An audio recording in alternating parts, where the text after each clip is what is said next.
नमस्कार, स्वागत है आप सभी का फिर से एक बार इंडिया न्यूज़ के डिजिटल प्लेटफॉर्म पर। मैं हूं आपके साथ जया पाठक। बंगाल में आरोप प्रत्यादौर, वादों, दावों का दौर अपने चरम पर है।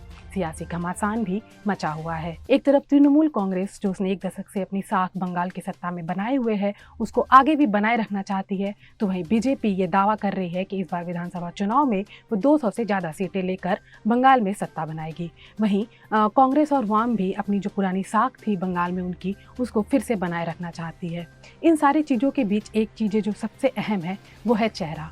बंगाल के चुनाव में पार्टियों के पास उनका क्या चेहरा है, इस बारे में अगर हम बात करें तो जो टीएमसी का पलड़ा बीजेपी और बाकी पार्टियों से काफ़ी मजबूत है। टीएमसी के पास वो है जो फिलहाल जो बीजेपी है और जो वाम है, जो कांग्रेस है, वो काफ़ी बैकफुट पर नजर आ रही है। टीएमसी के पास उसका सीएम फेस है। सीएम ममता बनर्जी जो इस पूरे विधानसभा चुनाव को लीड कर रही है, उनसे बड़ा और उनसे मजबूत चेहरा अभी तक बीजेपी और कांग्रेस या फिर वाम के दल ने किसी भी ने नहीं निकाला है।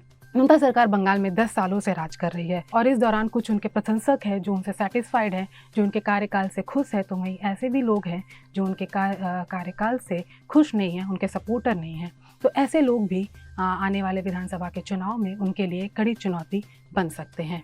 और ऐसे में जो अपोजिशन है उनके पास भी ममता सरकार को घेरने के लिए कई मुद्दे हैं। दरअसल बात यह है कि ममता सरकार ने 10 साल में जो काम किए हैं उनकी लिस्ट छोटी है उन आरोपों पर जो भाजपा और अन्य राजनीतिक दल उन पर लगाते हैं। बस यहीं पर ममता सरकार की जो साख है वो कमजोर पड़ती दिखाई दे रही है। बात करें हम भाजपा की तो 2016 के विधानसभा चुनाव में बंगाल में भाजपा केवल 3 सीटें लेकर ही आई थी, लेकिन इस बार जो भाजपा दावा कर रही है वो काफ़ी बड़ा है। काफ़ी बड़ा लक्ष्य को रखकर इस बार जो भाजपा है वो विधानसभा चुनाव की तैयारी कर रही है। भाजपा ने सीधे तौर पर कहा है कि वो 200 से ज़्यादा सीटें इस बार विधानसभा चुनाव में लेकर आएगी। लेकिन भाजपा के सामने जो सबसे बड़ी दिक्कत है वो ये है कि भाजपा के पास अभी तक कोई वैसा चेहरा नहीं है जिसे वो जनता के सामने रख पाए।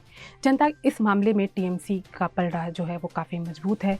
ममता बनर्जी वो ऐसा चेहरा है जिसे बंगाल के लोग काफ़ी जुड़ा हुआ महसूस करते हैं और जो राजनीतिक विशेषज्ञ हैं उनका भी कहना है कि अगर आंतरिक तौर पर देखा जाए तो सीएम ममता बनर्जी से राजनीतिक तौर पर भले ही कितने ही उन पर आरोप प्रत्यारोप लगाए जाएं, लेकिन अभी भी बंगाल में सीएम चेहरे के लिए जो पहली पसंद है वो ममता बनर्जी ही है। और यहाँ पर भाजपा, कांग्रेस या फिर वाम तीनों ही पार्टियां कहीं ना कहीं लैग करती हैं। भाजपा के पास हाल ही में टीएमसी से कई बड़े जो राजनीतिक चेहरे हैं वो गए हैं, लेकिन वो तृणमूल से टूट कर आए हुए हैं, इसीलिए वो भाजपा उन्हें सीधे तौर पर सामने रखने में हिचकिचा रही है। और यहाँ पर एक जो दूसरी समस्या वो ये है कि अगर भाजपा ऐसे किसी चेहरे को सामने रखकर चुनाव लड़ती है तो पार्टी में खुद ही अंदरूनी कलह पैदा होने लगती है। अगर हम बतौर एग्जाम्पल देखें तो दिल्ली विधानसभा चुनाव इसका जीता जागता उदाहरण है, जहाँ पर भाजपा ने जब किरण बेदी को बतौर सीएम सामने किया था तो पार्टी में अंदरूनी कलह एक बार फिर से अपने उफान पर थी। तो भाजपा के सामने ये सबसे बड़ा जो सवाल है वो ये कि वो किसे बतौर सीएम फेस जनता के सामने रखेगी। ममता सरकार भाजपा के इस कमजोरी से बखूबी वाकिफ है और इसलिए ममता सरकार इसका फ़ायदा उठाने में कहीं नहीं चूकती है। ममता सरकार जब भी किसी रैली को संबोधित करती है तो वो भाजपा को इसी टॉपिक पर घेरती है और भाजपा पर बाहरी होने का आरोप लगाती है और इसका जवाब भाजपा को देना पड़ता है। और भाजपा बार बार ये कहती आई है कि जब भी वो किसी राजनीतिक जब वो सीएम फेस के लिए जिसे उतारेगी वो कोई बंगाली ही होगा।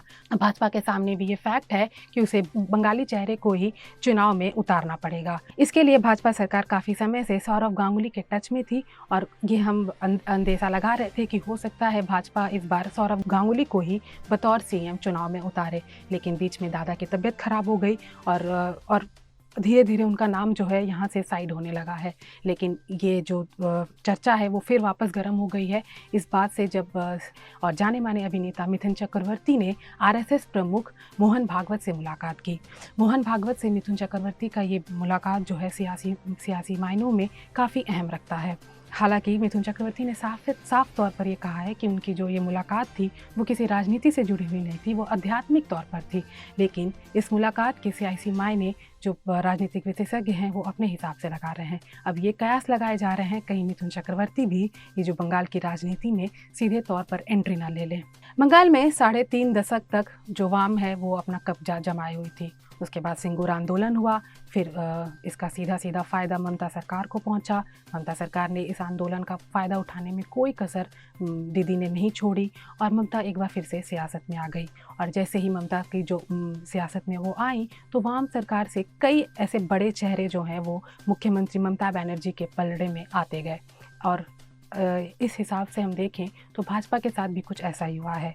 जो भाजपा के पास भी अभी जो नए चेहरे जा रहे हैं वो टूट कर आए हुए हैं, वो टीएमसी से होकर आए हुए हैं। इसीलिए भाजपा के पास अभी सबसे बड़ा प्रश्न चिन्ह है कि वो किसे जो चुनाव में है बतौर सीएम खड़ी करती है। आगे ये देखना बड़ा दिलचस्प होगा कि भाजपा और वाम सरकार किसे बतौर सीएम चुनाव में खड़ा करती है। फिलहाल के लिए इतना ही। अगर आपको हमारी जानकारी पसंद आए तो इसे लाइक करिए, शेयर करिए और चैनल को सब्सक्राइब करना मत भूलिए।